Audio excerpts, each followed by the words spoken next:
In this video, I'm going to show you how to build out email flows, but specifically how to build out email flows that aren't bombarding your customer with 20% discounts every single week. I've helped build out retention and customer experience strategies that have made my clients millions of dollars for brands like Feastables, ProMix, Equip Foods, and many, many others. So today I'm going to break down the foundational flows that we build for every one of our clients when they come in, why they work, and the consumer psychology behind them. The welcome flow is the first impression, and this triggers the moment someone joins your list. Here's what's in it. Email 1, it's the intro, it's the offer, and what best sellers that customer should buy. Email 2 is the expiring discount and urgency, and you're usually sending that 1 day later. And email 3 is the final reminder, social proof, and I'm sending that 2 days later. I do 3 emails for my welcome flow because if you're only doing 1, it's a monologue, but 3 emails is like having a conversation with your customer. The first one introduces you, the second one creates the stakes, and the third one closes the loop. Most people need to see something more than once before they're actually going to act on it. And a deadline gives them a reason why they need to buy and how soon they need to buy. The urgency sequence works because of something called loss aversion. People are more motivated by the fear of losing something than they are about the excitement of gaining it. When that discount expires, it's no longer about saving money. It's about missing out on something. And that's a completely different emotional trigger. The biggest mistake that I see brands make is leading with too much in their welcome flow. They dump their entire product catalog, their entire brand story, and then tell you, you need this discount right now. But then the customer tunes out immediately because you're just giving them too much fucking information at once. Your welcome flow has one job: get them to buy for the first time. Everything else comes later. Flow 2, cart abandonment, is your money back flow. Someone wanted to buy and they didn't. Here's what's in it. Email 1, reminder without a discount, and that's a fucking hot take. Email 2,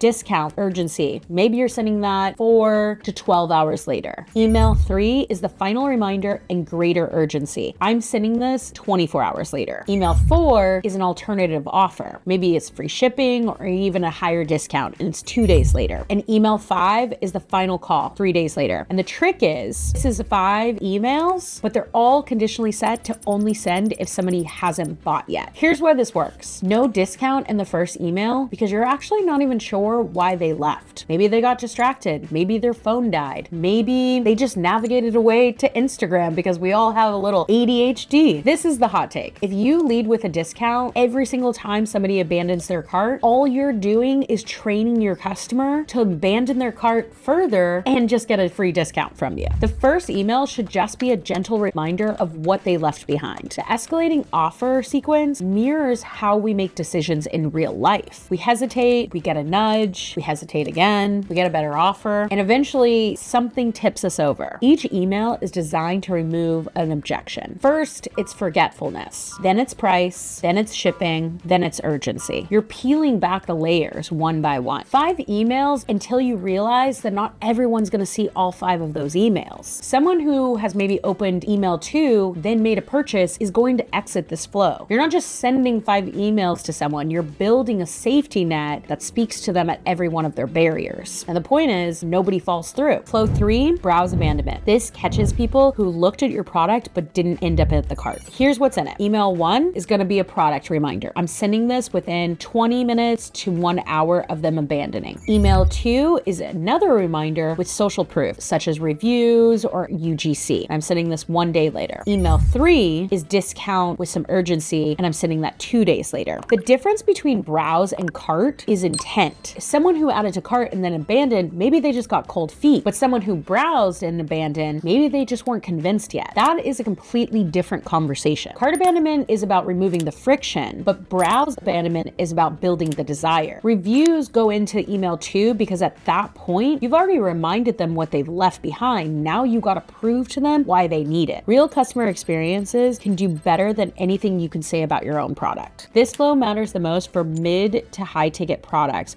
where people need to research before they buy. If you're selling a $12 lip gloss, people aren't browsing for 3 days before they decide. But if you're selling a $60 supplement or a $150 skincare product, you best believe those people need some convincing. And if you're not showing up there, you're going to be invisible to them. Flow 4, post-purchase. Post-purchase is where most brands drop the ball. Just because you got them to buy from you doesn't mean you got to stop selling to them. Here's what's in it. Email 1, it's an upsell, and we're talking about loyalty. I'm sending this within the first 12 hours of them purchasing. Email 2 is maybe a reminder offer and a cross-sell. I'm sending that maybe a day or two later. Email 3, cross-sell focus again, maybe a brand story, and I'm sending that maybe day 4 or 5. Email 4, product education, and I'm sending that within the first 5 to 7 days after they made their purchase. Email 5, again, brand story, emotional arc, and I'm sending that within 8 to 12 days. Here's the thing, upselling immediately after purchase doesn't feel like a used car salesman if you're just positioning it correctly. The customer is at peak excitement at this point.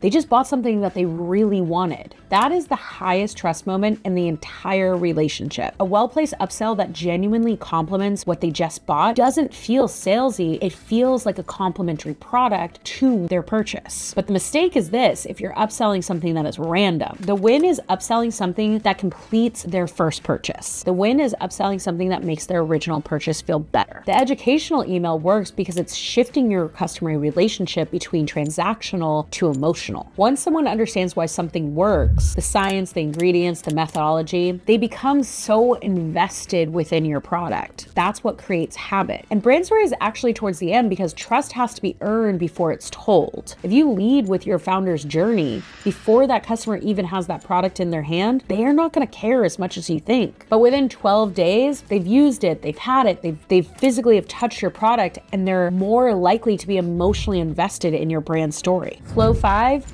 put your win back in early. Win back is for customers who have gone quiet. They bought once, but now they're gone. I don't do a ton here for the foundational level except for 1 to 2 emails. Email 1 is a discount offer with like, I missed you. And it's usually between 30 to 60 days after I haven't seen that customer. Email 2 is then a higher discount with some urgency. And I'm sending this 1 day later after I've sent that initial email. To me, 60 days is a threshold for when a customer's pattern breaks. Some brands can do 30, some can do 45, some can do 60. It's all contingent on what the product is you're selling. So if you're selling skincare, that is a routine that has to happen every single week. So you might want to adjust that 60-day threshold. But most repeat customers come back within 30 to 45 days. If someone hasn't returned by 60, they might have forgotten you and they might have moved on. And I'm so sorry to report this to you, but that's when you need to earn them back and not just remind them. The escalating discount here is different than a cart or a browse abandonment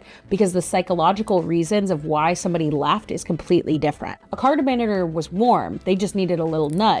But a lapsed buyer, they need a lot more. They need a reason to care again. You start with an offer to reopen that door, and if they don't walk through it, you make that offer impossible to ignore. But you almost have to give up at that second email because if they're not coming back after that second email, we need to then go shift through other psychological traits and other flows. And if someone hasn't engaged after 2 emails, you don't want to ruin your deliverability and your reputation. The best win back is knowing when to stop and when to redefine your strategy. And if you want to see how Anomaly built out their first step of their retention marketing strategy, click this video.